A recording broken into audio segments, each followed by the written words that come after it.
and welcome. Thank you so much for watching. This show's all about giving you insights and showcasing brands that help you to live your best life and give you confidence.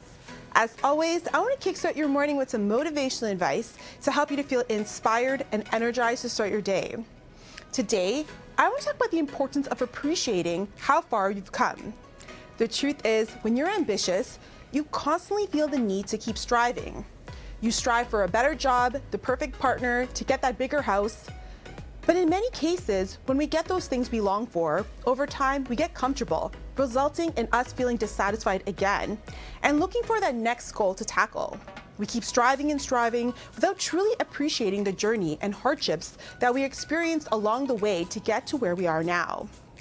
There will always be that next milestone and goal to tackle, but until we become satisfied with the small victories, nothing will ever be good enough for us and feed our satisfaction. When we give ourselves credit on how far we've come and relish in our progress, it makes the journey extra sweet because we enjoy each step of the way. Sometimes we need to stop and smell the roses along the way to our next destination. As the saying goes, remember how far you've come, not just how far you have to go. Stay tuned. Coming up after the break. Have you ever been surprised by the success of Netflix? Because it's been massive, right? Listen, you can't imagine how surprised I am. When we launched this thing, I wasn't thinking at all about what Netflix was going to become. You would have had me committed if I had said, no, really, one of these days, everyone in the world is going to be using this expression called Netflix and chill. What are you smoking, Marc? I never saw that coming. But that's the nature of it. You just say it's one step at a time, and sometimes these things just blow you away. Wardrobe provided by H&M. Next up on the show, we have American tech entrepreneur Marc Randolph. Marc is the co-founder and the first CEO of the media giant Netflix. Marc, thank you for being on the show today. It's an honor. How are you doing? I'm doing great. Well, thanks for having me. I'm looking forward to this. Yeah, I'm very excited. You have a very interesting journey. I want to talk about how you started. Of course, everyone knows the media giant Netflix, but you're a serial entrepreneur and you started at a young age. So talk to us about how your journey to entrepreneurship began. So, it's what people do, of course, know Netflix, but I did Netflix when I was 38, and Netflix was my sixth startup. So I've been doing this for a long time, laboring in obscurity, as they say. And in some ways, I'm kind of lucky about that because I think these days, entrepreneurship has kind of been a little over-glorified. There's movies about it, television shows, you can major at it in school. And in some way, I think that contributes to people doing it for, maybe I'll call it the wrong reasons. They think it's all about wealth or parties or being on Shark Tank or something. But, I was really more compelled to do this. I started when I was really young. I was always one of those people who saw the world as an imperfect place, but then said, well, how can I fix that? If this is missing, how can I fill that hole?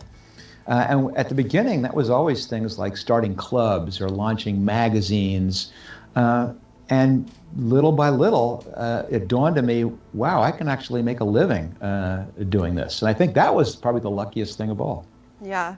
Entrepreneurship is definitely one of those things that I don't think people are prepared for. I'm an entrepreneur and I can tell you that I know the struggle. You work 24/7 and, it can be discouraging, it can be exciting, but it's all of those emotions all together, so I can completely understand.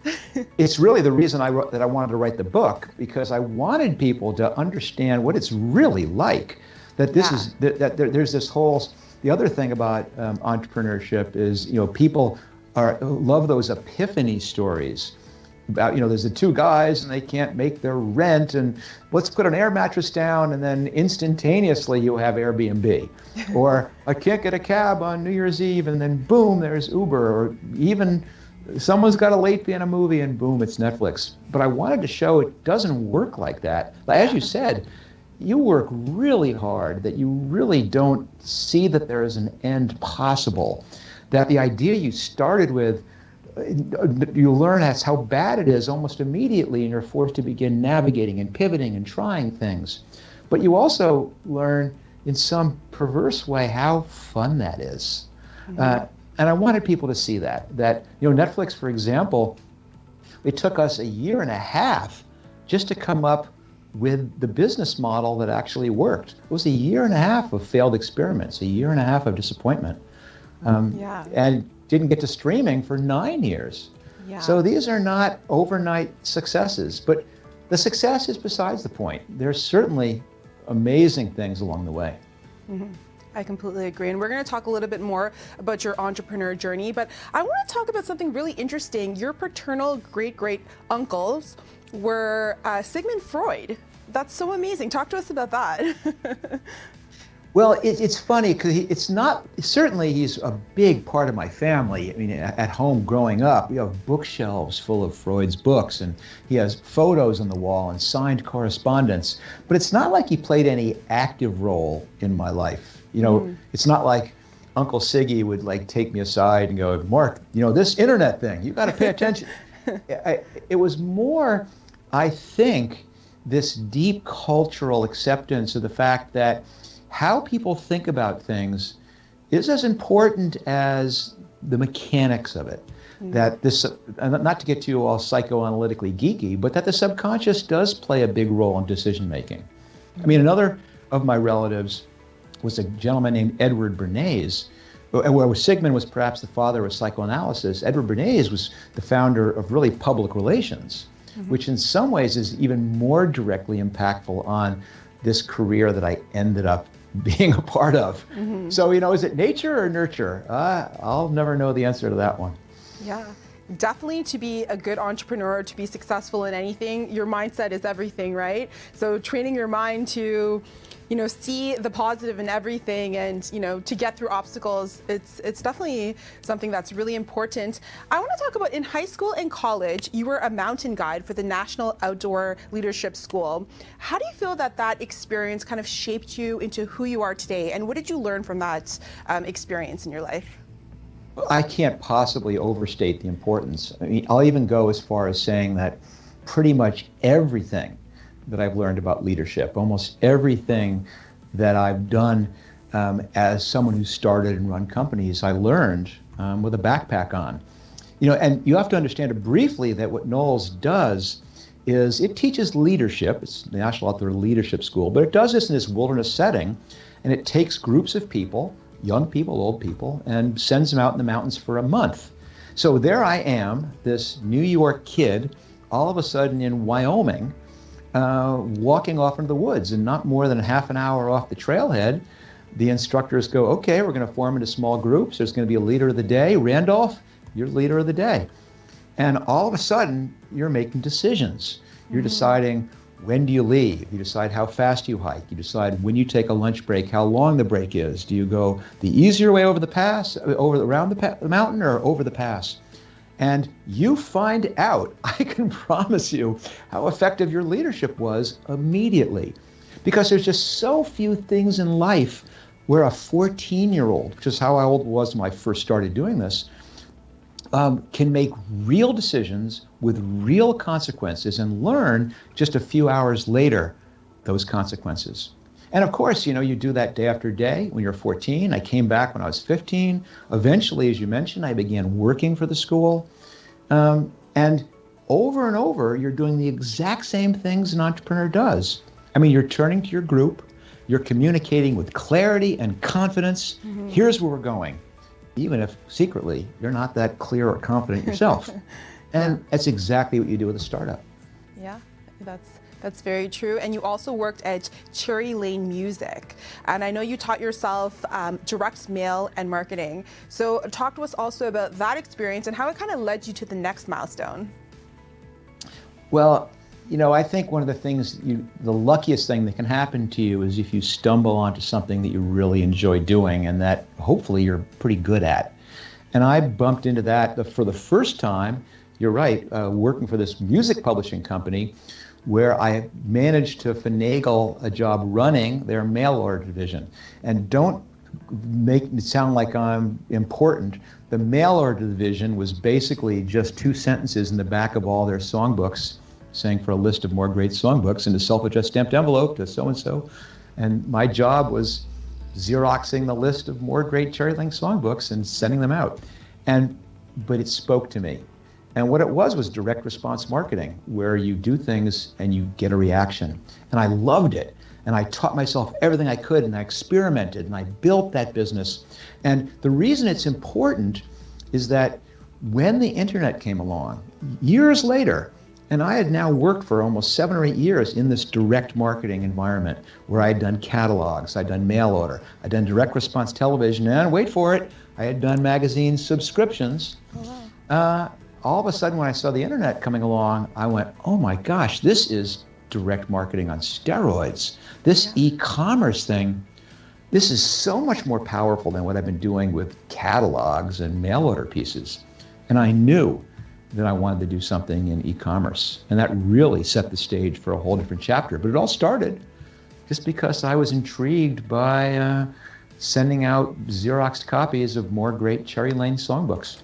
Wow. That's amazing. Yeah, every experience that you go through definitely leads you to the bigger milestones. Every little thing, the small ones, the big ones, they all lead you to your next chapter. And speaking of your next chapter, with Netflix, Netflix is known worldwide. People in every country know about Netflix. So talk to us about what led you to co-create Netflix, and what did you do to bring it to consumers, that next level, to make it as popular as it is today? Well, the first thing is, it's not like it popped as a moment of inspiration. It was what drives you to do most things, which is your old thing is done. The company that I had founded had been purchased by another company, one that was being run and had been founded by a guy named Reed Hastings, who plays a big role in the story. And I said, okay, time to start my next company. This would be number 6. Reed, he was going to be out of a job with this. We sold his company. And he didn't want to start another company, but he wanted to be part of something. So we said, what's the idea we're going to do? And it's not like we were saying, it's got to be movies. We're big movie buffs. Not at all. I pitched Reed crazy ideas, nothing to do with movies. I pitched him personalized shampoo. I pitched him custom dog food. I pitched him that we would do surfboards or created one of a kind using a computer-driven milling machine. Wow. And then I pitched him video rental by mail, an $8 billion category. And even that, but you got to understand that Reed is tough. Like, I'd pitch him these ideas, we'd be in the car commuting back and forth to work, and he wouldn't say anything, and a minute would go by, and then 90 seconds, and then 2 minutes, but I'm patient, I know it's coming. And all of a sudden he'd turn and go, that'll never work. And then he'd lay into it. Here's all the reasons, here's the logic, and then I would say, oh, no, you're wrong, I've done my research. Here is why it's gonna work. And we beat these ideas around. And one of them was video rental by mail. And that one didn't work until we heard about this little thing called the DVD. Thin and light, had movies. And it made us realize we could perhaps dust off that old video rental by mail idea, which we had discarded a few months ago. And lo and behold, we said, and this is a key startup entrepreneurial mindset thing, rather than working on a business plan or a pitch deck, we turned the car around mid-commute and drove back to town and said, let's see if this actually makes any sense. And tried to buy a DVD, couldn't find a DVD, it was in test market, so we bought a used music CD, and we mailed it to Reed's house in a little pink gift envelope, like a greeting card would come in. Yeah. And the next morning, when he picked me up to drive to work, he had a little envelope with an unbroken CD that had gotten to his house less than 24 hours for the price of a stamp. Wow. And that was, if there was a moment where we went, wow, this idea just might work, that was probably it. Yeah. And of course, Netflix was not an overnight success. It took a while. So talk to us through that process, and what kind of challenges did you have to create this massive billion-dollar company?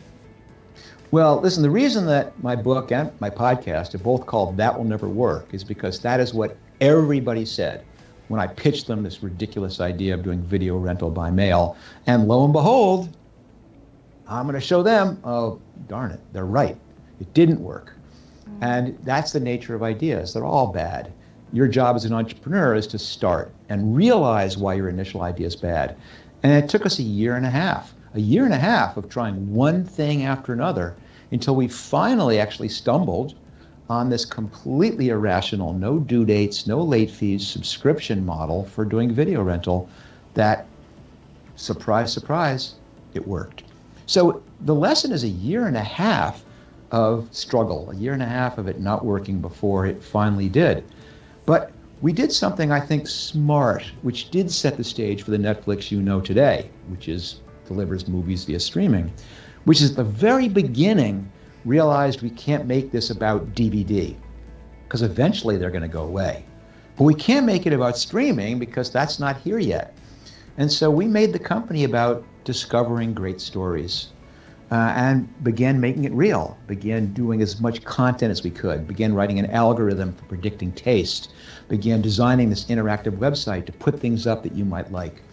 And that's never changed. And so 9 years later, 9 years after we launched, when we finally went into streaming, it wasn't brand new. It wasn't brand new for us, and it wasn't brand new for the customers. It was the same old helping them discover great stories. But now, rather than discovering that great story by mailing them a DVD, we stream it to them. And that will still work in, 10 years when you're beaming it telepathically into your filling or something like that. Through that time, I feel like for every entrepreneur, everyone has that moment where they feel like, am I doing the right thing? Should I give up? Should I do something else? Going back to the drawing board, changing things. Did you ever have a moment that you wanted to give up or you thought this wouldn't work? And if so, how did you get through those obstacles and, motivating yourself to keep going? So no and yes. In other words, no, there were very few times where I said I'm going to give up. And yes, there was hundreds of times where you get frustrated that things don't work. Yeah. But there's a mindset thing here. You mentioned earlier the importance of how attitude and mindset is in success. And there's a critical one for any time you're doing something new, which is you need to fall in love with the problem, not fall in love with your idea. Your idea is going to jilt you. Your idea is going to cheat on you. Your idea is going to run off with your best friend. Your problem will never go away. And when you fall in love with the problem, then even when things don't work, even when your idea doesn't work, doesn't make a difference. You've learned something new. And Netflix was like that. The problem we were solving, how to find a better way to deliver video content to people, that's never stopped going away. That's still there. The mechanisms we've tried, so many of them didn't work. That's fine. We learned something from each of them. And that problem will never go away. We'll still keep striving to do that better and better. And listen, I'm human. Things don't work that I invested time and effort into that I was sure would be the thing that would solve the problem, and they don't work. Ugh. But it doesn't take long. Oh, but I got this glimmer. Let's try that next. Yeah. And there I am, right back at it again. Yeah, that's the mindset of an entrepreneur, right? You fail to, you succeed. You can just keep trying and trying and trying until you finally win. Doing it for the right reasons. Yeah. If you say, I'm doing this because I want to be a gazillionaire, well, you're going to be not only disappointed every single day, you're going to be disappointed because you're not going to, that almost never happens. It's really rare. If you say, God, I love what I'm doing. I love solving these problems. I love sitting around the table with smart people solving really interesting problems, you'll like every day that you go to work, even if you're not changing the world right away. That's very true. It's really about passion, because the amount of hours as an entrepreneur and the amount of hardships and failures that you go through, unless you really truly love it in your heart, you're gonna stop. So unless you have that fire and that reason why, I definitely agree that it's about passion and really loving what you do. Have you ever been surprised by the success of Netflix? Because it's been massive, right? Listen, you can't imagine how surprised I am. When we launched this thing, I wasn't thinking at all about what Netflix was going to become. You would have had me committed if I had said, no, really, one of these days, everyone in the world is going to be using this expression called Netflix and chill. What are you smoking, Marc? I never saw that coming. But that's the nature of it. You just say it's one step at a time, and sometimes these things just blow you away. I mean, I'm really, really proud of what Netflix has accomplished, and the challenge is going, how much was that me? How much was I in the right place at the right time? And that's been a really interesting exercise too. Mm-hmm. Yeah, some things are destiny, it's written in the cards sometimes, you're at the right place at the right time, and everything kind of leads you to that big moment. Your book, That Will Never Work, The Birth of Netflix, and The Amazing Life of an Idea. So many people have great ideas. Brilliant ideas. I talk to friends and entrepreneurs that have brilliant ideas, but they're not able to take that idea and make it into something. They're not able to take action. They're not able to advertise. What does it take to take an idea and make it successful? It's an attitude. And this is going to sound stupid, but you have to start. And yeah. I'm not knocking people who don't. It is human nature not to want to make an ass of yourself. We don't want to fail. We don't want to make mistakes. We don't want to publicly have something we believe in not work. But you have to get over that in a startup. Not a startup, any idea. The reality is, despite what they tell you in the brainstorming meetings where they say there's no such thing as a bad idea, well, that's bullshit. There's millions of bad ideas. In fact, almost every idea is a bad idea. But if you keep it all safe and warm in your head where everything goes right, and all of a sudden you can just imagine when a million people are, you are never going to find out why it's a bad idea. And the trick is, if you let it build up into this huge thing, it's impossible to try it. So what an entrepreneur does, which sets them apart, what anybody who has an idea that actually does it sets them apart, is they start. And they start simple, and they start now. And they go, the cleverness is not how good the idea is. The cleverness is, how can I figure out a quick, cheap, and easy way to try it, to try some piece of it. You don't get anywhere if you don't start.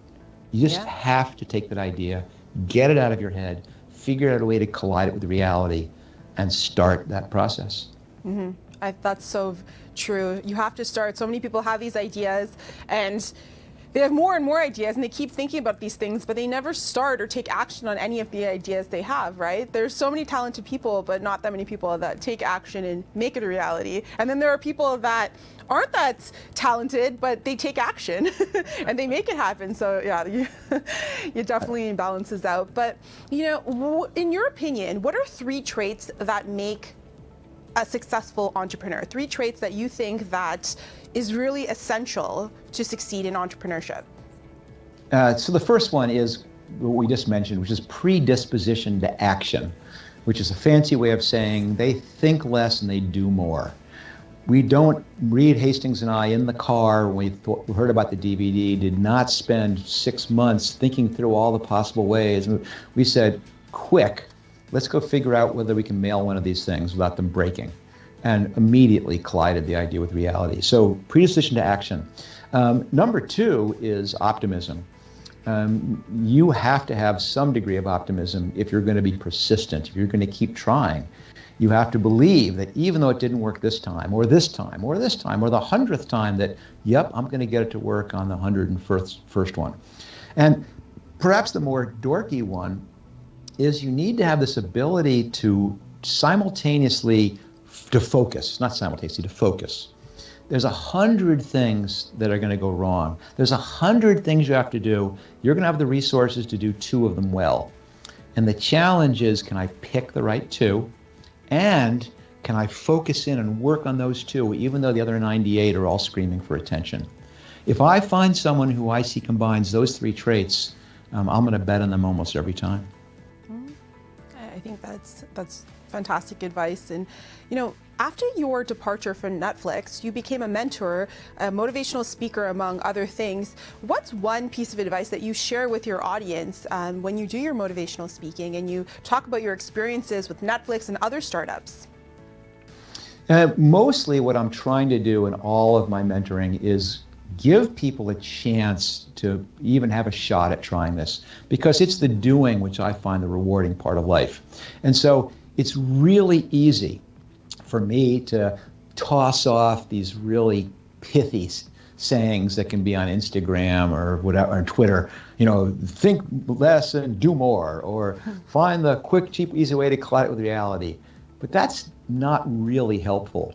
So what I'm trying to do when I do a speech, when I wrote the book, what I try and do on my podcast is show how to coach people through real life situations about how do you take an idea which you can't imagine doing this without raising money and quitting your day job and saying, no, slow down. Let's figure out something you can do on the side. We can begin that journey of figuring out whether it really is a good idea or not. That's the important thing. Start now, start small, but start. It's like learning to speak a language. You don't finish your language classes and immediately get a job at the UN as a simultaneous translator. You get up the courage and you walk into the coffee shop in Paris and you try and order a coffee, and you sound like you're in second grade. Yeah. But afterwards you go, oh crap, I said the wrong word.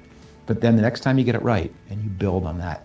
And learning to be someone who does take their ideas and make them happen is exactly the same process.